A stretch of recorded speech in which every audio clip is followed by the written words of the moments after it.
24 अक्टूबर 2025 को इसराइल में कुछ ऐसा हुआ जिसके बारे में दुनिया की किसी बड़ी मीडिया ने बात नहीं की। यरूशलेम में एक खास जगह पर 100 ट्रम्पेट एक साथ बजाए गए। 100 के करीब मजहबी पादरी इकट्ठे हुए और एक ऐसी रस्म अदा की गई जो सदियों बाद दोबारा देखी गई। ये सब इतनी खामोशी से हुआ कि जैसे किसी ने जानबूझकर इसे छुपाने की कोशिश की हो।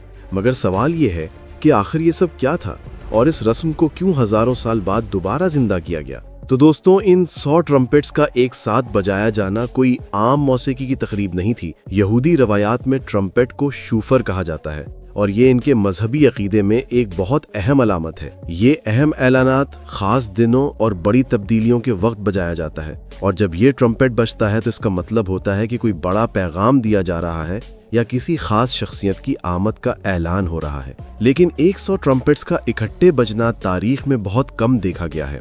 इनके अकीदे के मुताबिक ये किसी बहुत बड़े वाक़ये की तैयारी की अलामत है जिसका ताल्लुक इनके मुंतज़िर मसीहा की आमद से है। और दोस्तों, जब एक अलामत इतनी अहम हो तो फिर जाहिर है कि इसका बनने का तरीका भी आम नहीं होता। ये ट्रम्पेट सादा धात या पीतल से नहीं बनता, बल्कि इसे मेंढे के सींग से तैयार किया जाता है।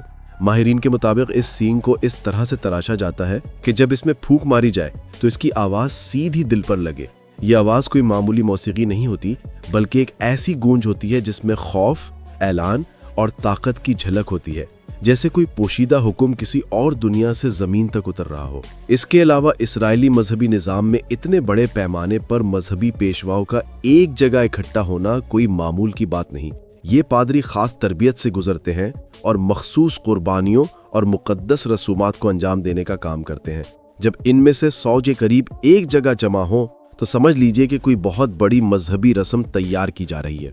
ये रस्म वेलिंग वॉल के नज़दीक अदा की गई, जो मस्जिद अक्सा कॉम्पाउंड की दीवार का हिस्सा है। यहूदियों के नज़दीक ये मकाम उनकी मुक़द्दस तरीन जगहों में से एक है, क्योंकि इनका अक़ीदा है कि यहाँ कभी इनकी हैकल मौजूद थी। इनके मजहबी नुक्ता नज़र के मुताबिक इसी जगह पर तीसरी हैकल दोबारा तामीर की जाएगी और यहीं इनका मुंतज़िर मसीहा ज़ाहिर होगा। इसी वजह से ये रस्म खास तौर पर इसी मकाम पर अंजाम दी गई, क्योंकि इसका ताल्लुक बराह रास्त इनके इस ईमान से है कि वो वक्त नज़दीक आ चुका है।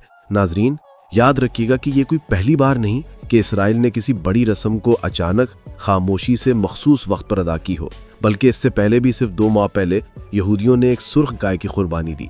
ये कुर्बानी भी यूं ही नहीं थी, ये कोई आम जानवर नहीं था, बल्कि वही सुर्ख गाय थी जिसका जिक्र इनकी अपनी मुक़द्दस रवायात में सदियों से मौजूद है। इनके मजहबी बुजुर्ग और पादरी मानते हैं कि मजमूई तौर पर तारीख में 9 सुर्ख गाय कुर्बान हो चुकी हैं और इनकी किताबों में दर्ज है कि 10वीं सुर्ख गाय की कुर्बानी उस जमाने में होगी जब इनके मसीहा के ज़हूर का वक्त करीब होगा। यानी इनकी पुरानी तहरीरों में ये बात लिखी हुई है कि 9 कुर्बानियां पहले हो चुकी होंगी और 10वीं कुर्बानी उन बड़े वाक़यात की निशानदही करेगी जिनका ताल्लुक इनके मुंतज़िर मसीहा से है। और दोस्तों, यही हुआ। इन्होंने ये गाय हासिल कर ली। 2 माह पहले इसी गाय को खास मकाम पर ले जाया गया, उसकी निगरानी की गई, उसे पुराने उसूलों के मुताबिक मुक़द्दस तौर पर तैयार किया गया, फिर उसे कुर्बान किया गया। कुर्बानी के बाद इन्होंने इस सुर्ख गाय को मामूली जानवर की तरह नहीं छोड़ा, बल्कि इसके गोश्त और हड्डी को एक खास तरीके से जलाया गया।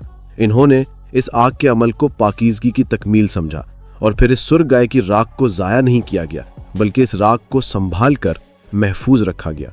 इनके अकीदे में ये राख कीमती चीज़ है, ये मामूली खाक नहीं, ये इनकी आखिरी ज़माने की तैयारी है, क्योंकि इनकी तहरीरों में ये भी लिखा हुआ है कि दज्जाल की ताजपोशी हो या इनके मसीहा का ज़हूर हो या तीसरी हैकल यानी 3rd टेम्पल की तामीर शुरू हो, इस राख का इस्तेमाल इस पूरे अमल में किया जाएगा। यही राख उन पत्थरों में और उन खास जगहों पर इस्तेमाल होगी जहां वो अपनी हैकल बनाना चाहते हैं।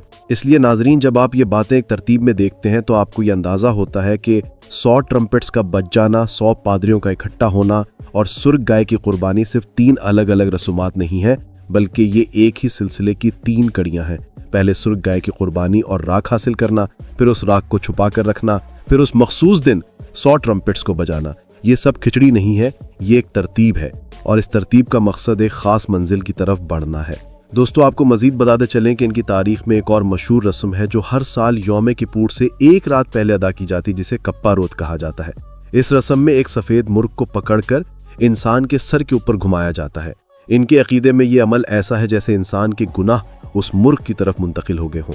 फिर इस मुर्ग को ज़िबा किया जाता है ताकि वो शख्स अपने गुनाहों से पाक हो जाए। ये अमल देखने में शायद आम लगे, मगर इसके पीछे इनका मकसद बहुत गहरा होता है। इनके नज़दीक कोई बड़े फैसले या बड़े वाक़ये से पहले इंसान को खुद को पाक करना चाहिए।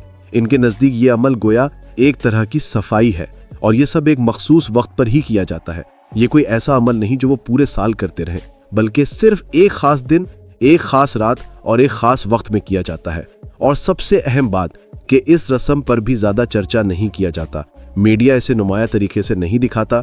ये भी ज़्यादातर बंद कमरों, महदूद जगहों और ख़ास हलकों में किया जाता है। इनकी एक और रस्म भी है जिसे ताशलीह कहा जाता है।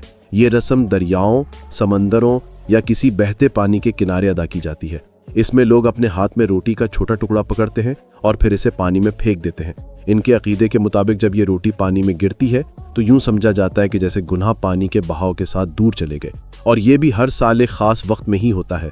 यही वजह है कि जब ये कौम कोई बड़ी रस्म करती है तो वो इसे पहले अपने अकीदे के अंदरूनी उसूलों के मुताबिक छानती है, फिर अदा करती है, और फिर दुनिया को सिर्फ उतना ही दिखाती है जितना वो खुद मुनासिब समझते हैं। दोस्तों, अब बात यहाँ ख़त्म नहीं होती। असल राज तो अभी बाकी है।